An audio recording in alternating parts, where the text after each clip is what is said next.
Hello everybody, this is Lucas e aqui a gente vai continuar para a nossa 20ª aula.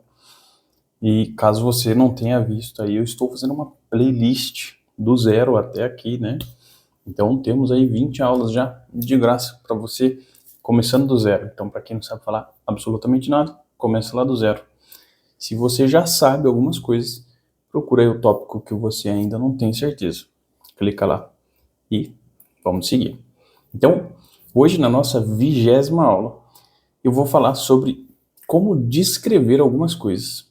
E também especificamente do there is, there are. Esses dois termos são muito usados em inglês e eles têm uma qualidade aí que a gente usa bastante no português. O que acontece é que no português a gente costuma usar eu tenho para possuir coisas e quando existe algo, esta coisa está lá, tem um livro atrás de mim e isso fica um pouco confuso. Então, a gente vai entender separar o tem ali atrás um livro e eu tenho alguma coisa. O contexto que eu vou usar é a descrição do seu quarto, a descrição da sua cidade, city, town, etc. Ok? Então, vamos lá, vamos começar. Então, antes de mais nada, eu já vou dizer que aqui eu deixei um recommended vocabulary. Things in your room, places in your town ou city, useful terms. Então vamos um por um aí, só para garantir que a gente conheça, tá? Se você já souber esses termos aí, pula até o início da aula. Então, esse aqui é só uma introdução de vocabulary. A gente vai começar por things in your room, coisas no seu quarto, né, no seu cômodo. A gente tem book, livro, glass. Pode ser vidro, mas glass pode ser usado para copo de vidro. Então, um copo de vidro, glass. E eu sei que o Brasil tem bastante. Então, glass pode ser. A gente tem desk, que seria escrivaninha, ou mesa com gaveta. Então, por exemplo, eu tenho aqui uma table, porque é só uma tábua mesmo. Então não tem nada, é só um pedaço de madeira. Table. Agora, se tiver gaveta, se tiver compartimentos, desk, geralmente, ok? Drawer, que é a gaveta. Bottle, this is the bottle. Cup, que é o genérico para copo. Computer, computador. Laptop, que é o nosso notebook. Lembrando que notebook, em inglês, seria uma coisa assim. Isso é um notebook, tá? Ou até maior, né? Esse aqui é um mini. Mas notebook é um caderno, né? Um lugar onde você anota coisas. E laptop é o que a gente chama de notebook. Então, fica essa confusão aí pra você. A gente tem também box. This is a box, alright? Shelf, chair e air conditioner, porque a gente está no mundo moderno e de vez em quando tem air conditioner por aí. Alright? Então, chair, cadeira e air conditioner, condicionador de ar, ou popularmente conhecido como ar-condicionado. Alright? Depois a gente tem places in your town, city. Lembrando, né? Caso você não saiba a diferença de town e city, tem uma aula só sobre isso lá. Não é bem só sobre isso, mas tem isso. Mas resumindo, bem resumido, town é menor, city é capital. Então, se for uma capital, um lugar muito industrializado, São Paulo, Rio de Janeiro, Santos, talvez, ou qualquer lugar aí que você more, a sua capital provavelmente é uma city. Agora, o resto, tudo town. Então, town vai desde 10 mil habitantes até, sei lá, 300 mil. Town.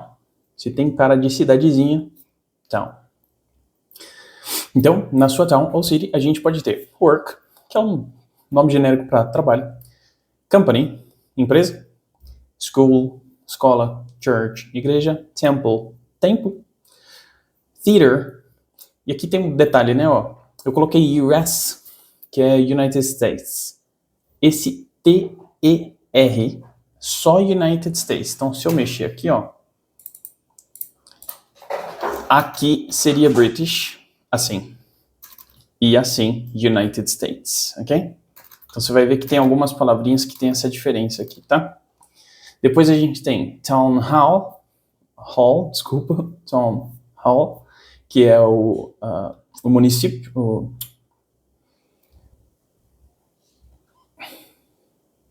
município, o, a prefeitura do seu município. A prefeitura fugiu da minha cabeça. Office building, que seria o prédio do seu escritório. Office building. Park mesmo. Downtown é centro da cidade. Downtown, porque geralmente esse centro da cidade está na parte mais baixa da cidade. Então, downtown. Factory, que é uma fábrica. Police station.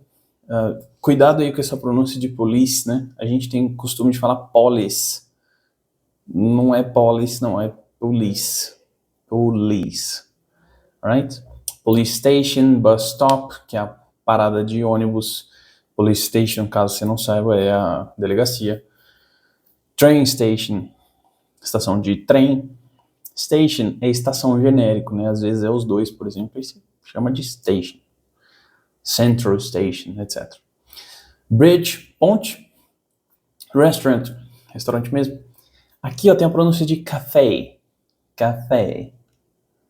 Oh, what a nice café. Sabe aquele cafezinho que você vai tomar? Aquela mini padaria de esquina é um café. Então a gente chama de cafeteria ou coisa do tipo, tá? Café. Bakery é padaria mesmo, onde faz o pão. Supermarket, supermercado. Store, aí de novo entra a história do US, né? O que acontece? Store é loja, bem genérico mesmo. Então, store, vou no store, loja. Na UK, a gente pode chamar de shop. Então, store para United States, shop para UK. Então, United Kingdom, que é os britânicos, né? Depois tem lá bar, pub, pra gente é igual. Movie theater, aqui de novo vai ter diferença, tá? Movie theater seria cinema, United States.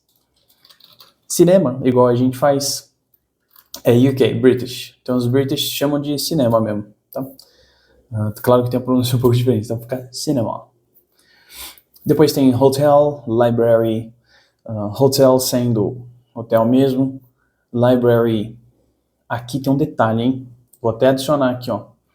Library é biblioteca.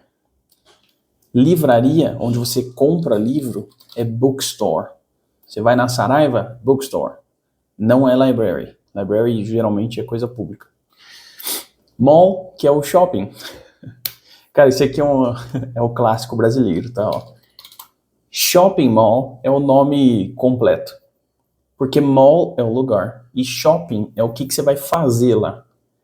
Mall é o lugar. E você vai lá, shopping. Lembra das branquelas falando, let's go shopping, vamos às compras, é isso aí. Então shopping é ir às compras, né? E aí a gente popularizou o negócio como shopping. Então, se eu falar shopping mall, pra gente é shopping. Então mall é o lugar, ok? Shopping é a ação. Depois a gente tem drugstore, ele saiu da tela aqui, né? Deixa eu voltar. Drugstore, que é a farmácia. Posso chamar de pharmacy, mas não é muito comum, não. Drugstore, lugar onde vende drogas, drogaria. Depois tem post office, que é correio. Bank, banco mesmo, mas ninguém mais usa também, né? Hoje em dia é tudo online. Museum, que é o museu. Olha o detalhe na boca aqui, ó. Museum. E gym, academia. Alright? Agora, useful terms. E eu prometo que aqui a gente termina nossa introdução de vocabulary. A gente tem here and there, aqui e ali. Então tem mais a ver com a nossa perspectiva, né? Se tá perto, here. Se tá mais longinho, there. Se eu apontei para baixo, here. Se eu apontei para frente, there. Basicamente isso. Depois tem near, far, que é perto e longe. Next to e opposite. A gente vai ter uma diferencinha aí. Opposite é quando tá de frente. É diferente de in front of. Inclusive eu posso até adicionar aqui. Opposite, in front of. In front of é na frente. Uma forma da gente entender isso é pensar numa escola. Os alunos sentam todos apontados para o professor. Então eu vejo as costas do meu colega. Meu colega está in front of me. ele não está de frente, ele está na frente, in front of. Opposite é se ele estivesse de frente. Então, quando eu uso opposite, eu entendo em questões de cidade. Imagina que eu falo assim, the drugstore is opposite the mall. Quer dizer que vai estar de frente, ok? Não na frente, é um pouquinho diferente. Eles vão estar do outro lado da rua, por exemplo. Mas meio que dá na mesma coisa, tá?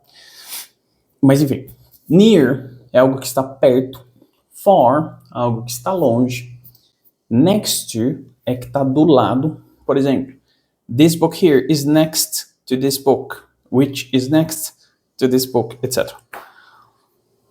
In front of e around the corner é uma expressãozinha que eu acho que é válida, que é virando a esquina. Where is the bank? Você fala, the bank is around the corner. É tipo, depois da esquina ali. Ok? Alright. Então, essa é a parte de vocabulary. É isso que a gente precisa saber. Você vê que vocabulary é uma coisa que leva tempo. A gente já passou aí 11 minutos quase da aula. Então, minha recomendação é sempre busca vocabulary o tempo todo, a vida inteira. Porque você vai aprendendo de pouquinho. Chega uma hora que fica mais fácil. Tentar aprender vocabulary só na aula não funciona. Então, vai tentando traduzir as coisas, vai mentalizando, né? Quando você olhar isso aqui, em vez de você pensar numa garrafa, pense em bottle. Tá bom? Quando você olhar o seu quarto, pensa em room, bedroom, book, shelf, etc. Então, em vez de ficar só na aula aprendendo vocabulary, tenta internalizar a ideia de ir aprendendo de pouquinho, ok? Alright. Então, é isso. Esse é o vocabulary que a gente precisa saber. Eu não vou usar tudo isso aí, mas eu vou tentar referenciar isso aí de vez em quando, tá bom? Então, agora sim, indo para a aula, vamos lá. O que é o there is e o there are? Como a gente já aprendeu no verbo to be, caso você não saiba, vai ver a aula de verbo to be. Is é o singular, are, plural. Seria mais ou menos um é, são, está, estão. Mais ou menos por aí. There is, tem. There are, tem, plural. Mas uma tradução que eu diria que faz mais sentido é existe. Porque aí não tem aquela confusão de eu tenho algo. Eu existo algo não faz sentido. Por exemplo, I have a book. Eu tenho um livro. There is a book não faz sentido. Então o there is vai ser para quando a gente quer falar que existe algo. Tem algo. Sabe quando você vai contar aquela história que tem aquele desgramado lá na sua empresa, ou na sua escola, ou no seu trabalho, ou na sua academia? Cara, tem um idiota na minha academia? Tem, que a gente usa, é o de existe. Existe um imbecil lá onde eu estudo? É isso aí. Este é o there is. Então, o que eu posso fazer? Ó? Vamos jogar aqui para baixo. Ó. There is a guy. Deixa eu mudar a posição aqui. There is a guy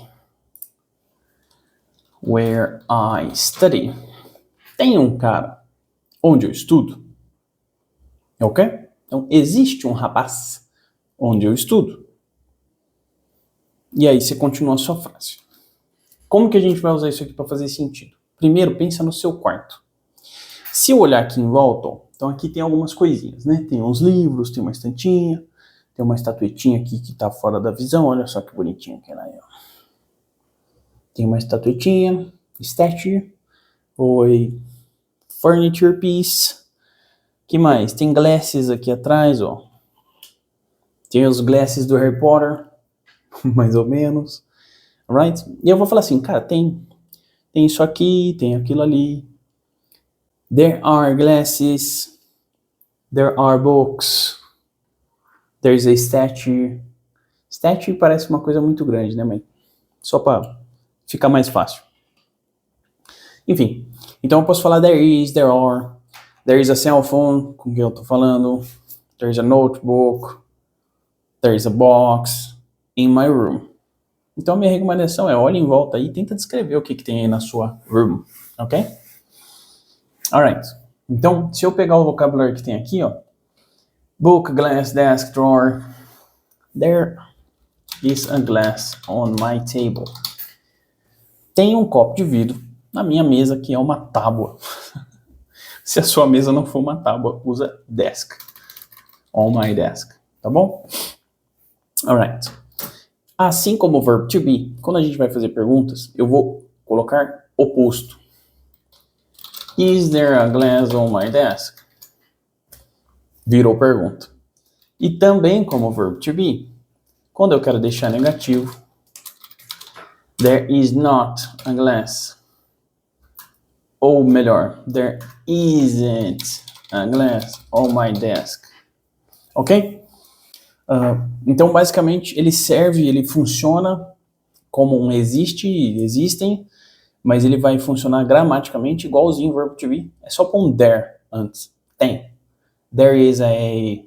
Tem um... Ok?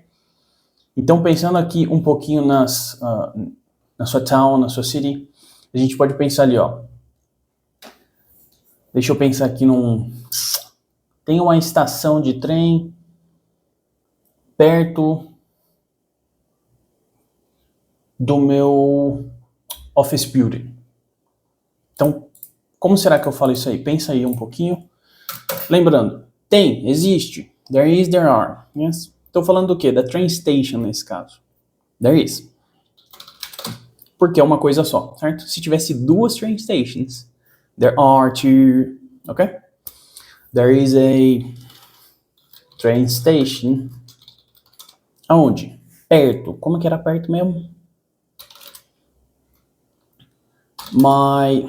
E como é que era o prédio do escritório? There's a train station near my office building. Tem uma estação de trem perto do meu escritório. Ok? Alright. Se eu fosse fazer isso em negativo, o que eu tinha que fazer mesmo? There isn't a train station near my office building. E se eu fosse perguntar? Aí troca o my pro your aí para fazer sentido, né? Tem uma train station perto da sua? Is there a train station near your office building? Is there an office? Okay? Is there a train station near your office building? Ok? Então é isso aí. É assim que funciona o there is, there are. Posso colocar o plural aqui? Com certeza, né? Então vamos pensar em algumas coisas aqui, ó. O que pode ter plural aí na minha cidade? Vou pôr gym. Então vou colocar assim, tem muitas gyms na minha cidade. Então posso falar assim, ó. There are many gyms. Vou pôr em my town para ficar mais fácil. Mas eu posso pensar, sei lá, near my house, perto de casa, yes? Near my work, near the school, near the office, etc. There is a bus stop far from my house. I have to walk a lot. Então tem um bus stop longe da minha casa. Eu tenho que andar muito. Alright? Esse é um exemplo aí de frase que a gente pode usar. Se eu for perguntar assim, tem um bus stop aqui por perto? Is there a bus stop around? Ou near here? Is there a bus stop near here? Tem um bus stop por perto? Ok? Que eu acho que é bem importante aí caso você esteja viajando. Alright? Então isso aí é o there is, there are. Como que vai funcionar o there are negativo? Mesma coisa, tá? Então é tudo igual. Are there, se for uma pergunta. There aren't, quando você está fazendo uma negativa, tá bom? Depois a gente vai entrar aqui, ó. A, an, some, any. Isso aqui é só um extra, tá? Bem rapidinho. Tá vendo que normalmente eu falo assim, ó. A. Porque eu tô falando de um só, né? There is, is there. Você vê que no there are many, eu não usei o a, porque o a é uma. Então o que a gente pode pensar aqui, ó, só relembrando bem rápido, é que o some prova. ok? Então, o some é o plural de a. E aí fica mais fácil, porque olha só. There are some gyms around or near my house. There is a gym near my house. There is a gym near my house. There are some gyms near my house. Então, eu só tô colocando no plural. O detalhe aqui é que o some, ele não é específico, né? Então, ele tá falando assim, tem umas aí. Quer dizer, eu tô... que se dane o número, né? Você tá falando, tem umas aí. E no negativo, a gente não usa o some, a gente usa o any. O any pode ser traduzido como qualquer. Então, se eu pensar até nessa frase aí, ó. Existem algumas academias perto da minha casa. Não tem qualquer academia perto da minha casa. Então você vê que mesmo no negativo, se a gente fizer a tradução para qualquer, faz sentido também. Não tem qualquer academia aqui perto. Ou seja, não tem academia aqui, tá bom? Alright? Então é bom saber o some e o any, porque a gente pode usar isso aí de alguma forma. Olha só, imagina que eu estou perguntando da sua cidade, eu pergunto sobre museu. Nem toda cidade vai ter museu. Então eu posso perguntar assim, ó. Is there, ou are there any para pergunta também, museums in your town? Então vê que o some vem só na positiva. Aparece na pergunta, mas não nesse contexto aí, tá? Tem museu aí na sua cidade? Sim ou não? Vamos começar pelo sim. Então, que nem eu moro em São Paulo. Yes. There are some museums in my city. Porque São Paulo é uma city. Ok? Agora, se eu pensar na cidade do interior, lá que eu morava, eu vou falar, pô, não tem não, cara. Não tem nenhum. Eu vou falar, no. There aren't, negativo. Some não pode ir na positiva, então, não pode ir na negativa, desculpa. Então, there aren't any museums in my town. Não tem qualquer museu aí na minha cidade, ok? Então, deu para entender isso aí? Então, só revisando bem rapidinho, a gente tem o vocabulário recomendado. Então, isso aqui eu diria que é dar uma olhada, se não der certo, pula. Vai para frente, tá bom? Os termos úteis, isso aqui você precisa aprender, tá? Isso aqui é bem útil mesmo. There is, there are, é super simples, mas é super útil, porque aparece o tempo todo no inglês. Até quando eu vou falar assim, existem situações em que as pessoas ficam muito tristes. There are some situations. Então, até em coisas abstratas, né, a gente usa existem situações, há situações, né? Então, você pode também pensar que o there is, there are são o a, de existir, tá bom? E o a, and, some, any, é bom saber também. Só confirmando aqui, a gente usa o some para positiva e o n para interrogativa e negativa, tá bom? Além disso, o n é quando a gente tem um som de vogal na frente e o a é quando a gente tem som de consoante na frente. Por exemplo, ó, vamos lá. Juro que essa é a última coisa, hein? Só por falar do a e do n. There is a banana in the kitchen. Tem uma banana na cozinha. Alright. Se eu trocasse banana por apple, there is an apple in the kitchen. Por quê? Apple tem som de vogal. Som de vogal com outro som de vogal cria pausa, olha só. There is a apple. A apple. Tá vendo que eu corto? Isso aí a gente vai evitar, tá bom? Então a gente vai usar n quando na frente tem vogal. Lembrando que isso tem a ver com o som. Por exemplo, in an hour. Em uma hora. Hour não tem som de hour. Por isso que é an hour. Tá bom? Belezinha? Então é isso aí. Espero que você tenha gostado. Espero que você tenha aprendido bastante coisa. Lembra sempre que se tiver dúvida, se tiver questão, se quiser tentar uma frase aí usando tudo isso aí que a gente aprendeu, joga nos comentários aí, me manda uma mensagem. Alright? Então, thank you very much and I see you next class. Bye bye!